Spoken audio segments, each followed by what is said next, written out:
Hello students, आज हम पढ़ेंगे इन्फ्लोरेसेंस। सो इसमें हम पढ़ेंगे type of inflorescence and there are some special type of inflorescence.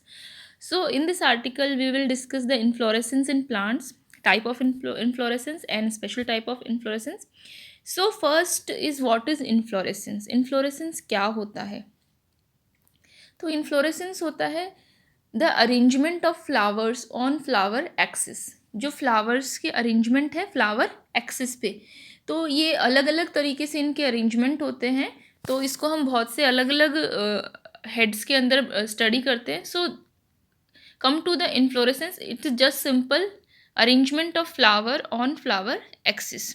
Type of inflorescence, तो इन्फ्लोरेसेंस दो तरह के होते हैं. अगर हम इसको ब्रॉडली डिवाइड करते हैं, it can be either racemose or cymose. So first is racemose or indefinite or indeterminate type of inflorescence. So here the arrangement in which the youngest flower is present near the apex. Floral axis पे जो flower का arrangement इस तरीके से होता है कि जो यंगेस्ट फ्लावर है वो कहाँ पे रहता है? एपेक्स पे, and the oldest towards the base. और जो सबसे पहले फ्लावर बनता है वो कहाँ रहता है? बेस पे. That is in acropetal succession. Acropetal means ऊपर की तरफ. जो ग्रोथ है वो, जो डेवलपमेंट है वो कैसा है? ऊपर की तरफ हो रहा है, नीचे से ऊपर की तरफ. तो जो ओल्डेस्ट है, जो सबसे पहले है, वो बेस पे बना, और जो सबसे न्यू है, न्यूएस्ट है, वो कहाँ है? एपेक्स पे. So in this case the growing point does not stop the growth and forms continuously the lateral flower. तो इस वजह से क्या है, जो ग्रोइंग पॉइंट है वो ग्रोथ को नहीं रोकता और वो कंटिन्यूसली लेटरल फ्लावर को प्रोड्यूस करता रहता है, और having a continuous growing point, और एक कंटिन्यूस ग्रोइंग पॉइंट होता है. So first is it is of following types. जो रेसिमोज है इसके कुछ टाइप्स हैं. First is raceme. So when peduncle bear many pedicellate flower. जब पेडेंकल, जो फ्लावर का एक्सिस है, उसे हम बोलते हैं पेडेंकल, bear many pedicellate flower. Pedicellate means that flower having a stalk like structure which attach flower base to the peduncle. So flower in the acropetal manner, that is delphinium agessis और Veronica. तो delphinium में और Veronica में raceme type का flower होता है. Means कि जो फ्लावर है उस पर पेडिसल प्रेजेंट होता है, और ये एक्रोपेटल सक्सेशन में ग्रो होते हैं, and having a indefinite growing point. So here we can clearly see the raceme kind of inflorescence. So this is raceme.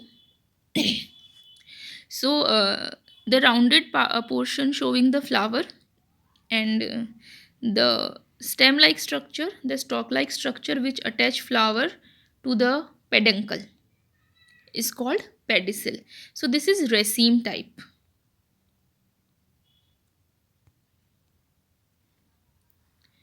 Okay, next is spike. Spike a raceme with sessile flower. Okay, रेसिम में क्या था कि जो flower है उस पे pedicel है, और जबकि स्पाइक क्या है? जिस फ्लावर में पेडिसल नहीं होता उसे हम ससाइल बोलते हैं. हमारे बहुत पहले लेक्चर्स में हमने लीव्स को लेके भी ये डिस्कस किया था कि जिस लीफ में स्टॉक प्रेजेंट है उसको हम स्टिपुलेट बोलते हैं, और जिसमें जैसे जो स्टेम लाइक स्ट्रक्चर है, जो स्टॉक लाइक स्ट्रक्चर है लीव्स में, हम उसको स्टिप्यूल बोलते हैं, और फ्लावर में हम उसको पेडिसल बोलते हैं. तो a flower without pedicel is called as sessile flower. So this kind of inflorescence arrangement of flower is present in Adatodda vesica and Callistemon etcetera. So spike जो है वो मिलता है एडाटोडा में और कैलिस्टिमोन में. मतलब फ्लावर है वो डायरेक्टली ही पेडेंकल से अटैच है, उसके बीच में कोई एक स्टॉक लाइक स्ट्रक्चर प्रेजेंट नहीं है, तो इसको हम कहते हैं spike. So here we can clearly see the spike.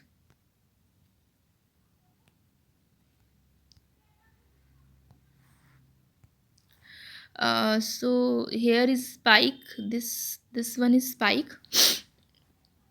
So here nearby the spike there is raceme. So there is a stalk-like structure between the peduncle and flower, and in spike there is no pedicellate or a stalk-like structure. The flower directly is attached to the peduncle or floral axis. So this is spike. Next is spikelet. So small spikes arranged in a spike. बहुत सारे जो spikes हैं वो एक spike में arrange होती हैं raceme और panicle manner. So each flower consists of an on bracts and 3 stamens and an ovary with 2 feathery stigma. अच्छा, this kind of is very unique to the triticum. जो आपका गेहूं होता है उसमें spikelet present होती है. तो this is spikelet. So near to the spike there is spikelet. So this is spikelet. So this is different. Okay. Next is panicle. So this is branch raceme. जो रेसीम है वो कैसा है आपका branching pattern में present है. इस तरह का जो इन्फ्लोरेसेंस है वो मिलता है डेलोनिक्स रेजिया में है. So here is the panicle.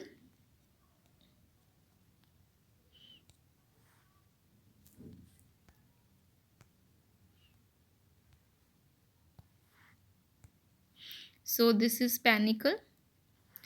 तो बहुत सारे जो रेसीम हैं, जैसे पैनिकल का हम हर ब्रांच देखें तो उसमें रेसीम टाइप की इन्फ्लोरेसेंस है. तो जो रेसीम ब्रांचेस में प्रेजेंट होता है उसे हम कहते हैं पैनिकल टाइप, और ये किस में प्रेजेंट होता है डेलोनिक्स रेजिया में. नेक्स्ट है catkin. Catkin is pendent spike with unisexual flower. Pendent means जो स्पाइक है वो कैसी है, वो उल्टी है, पेंडुलम की तरह लटकी हुई है. तो catkin pendent spike with unisexual flowers. Morus alba और सेलिक्स. मोरसल्बा जो सहतूत होता है उसमें देखा हुआ फ्लावर्स नीचे की तरफ झुके हुए होते हैं like a pendulum. So catkin is simply spike which is pendent. तो मोरसल्बा और Salix. So here we can see the catkin. So in this we can clearly see the spike. Here is a spike. So this is spike. So simply having a sessile flower. And in catkin we can see the difference. The flower is towards facing towards the ground and pendant in nature, and in spike the flower are facing upward, and in catkin the flowers are facing downward. Okay. And the next is spadix. Spike with fleshy axis. Here जो spike है वो कैसा है, उसका axis कैसा है, fleshy है, enclosed by one or more large bract called स्पैथे. और एक से अधिक ब्रैक्ट से घिरा हुआ रहता है जिसे हम क्या बोलते हैं, स्पैथे बोलते हैं. For example Musa and Pistia. So spadix is simply spike with fleshy axis and encircled और enclosed by a bract. So here is this is spadix. It's just spike with fleshy axis, and this large structure surrounding the floral axis is bract. So this type of inflorescence is present in Musa. Next is corymb. Corymb in which all the flower reach the same level due to more elongation of the pedicel of older flower. Okay, corymb में क्या होता है कि फ्लावरल axis है और जो सबसे oldest flower है जो बेस पे है उसका पेडिसल इतना इलोंगेट हो जाता है कि जो न्यूली फॉर्म फ्लावर है टॉप पे और जो इन बिटवीन फ्लावर है बॉटम और टॉप के, वो सब एक ही एक्सिस पे आ जाते हैं. और क्योंकि जो सबसे ओल्डर मोस्ट है उसका पेडिसिल बहुत ज़्यादा ग्रो करता है और जो सबसे नया है उसका जो पेडिसिल है वो कम ग्रो करता है, and they form a inflorescence which is called as corym, and this type of inflorescence is found in Iberis amara. जो कैंडी टफ्ट होता है Iberis, उसमें corym टाइप का inflorescence मिलता है. So this is corym.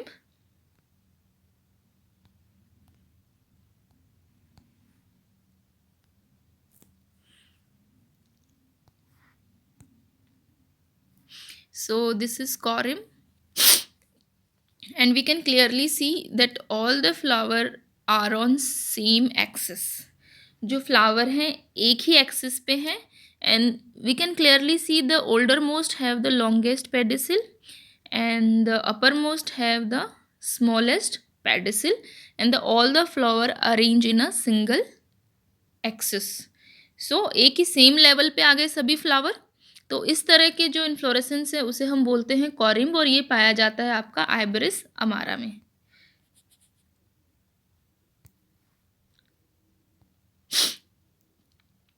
So next is umbel. Umbel, when pedicellate flower arise from a common point. Okay, here is a difference between corymb and umbel. Mostly confuse हो जाते हैं students कि corymb और umbel में क्या फ़र्क है. So umbel में जो सभी flower है वो एक ही common point से निकलते हैं, जबकि corymb में जो flowers हैं जितने भी floral axis पे, वो सबका जो growing point है वो अलग अलग है. ठीक है. So when pedicellate flower arise from a common point as a member of umbelliferae.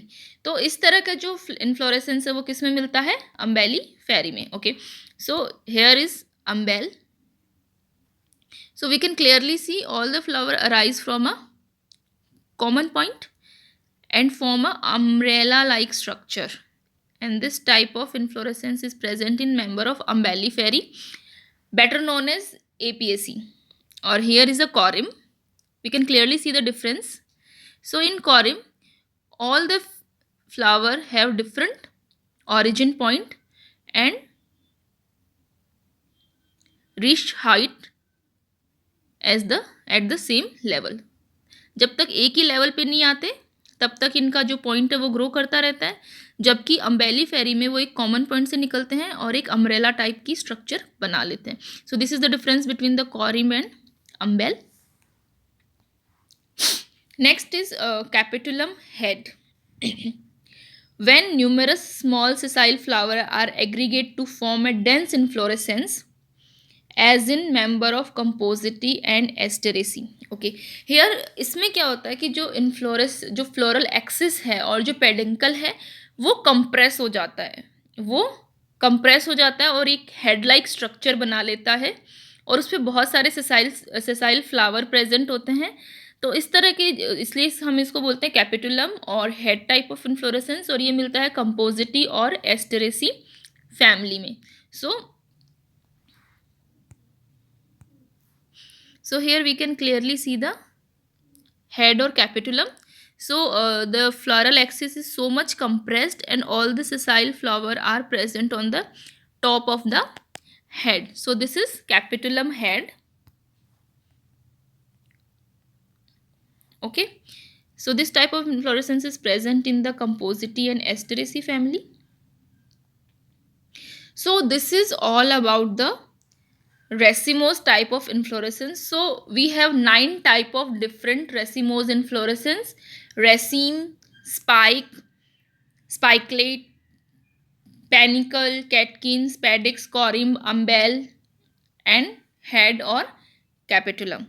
So this is all about the racemose type of inflorescence. So what is the important feature of racemose flowers? Having a indefinite growing point.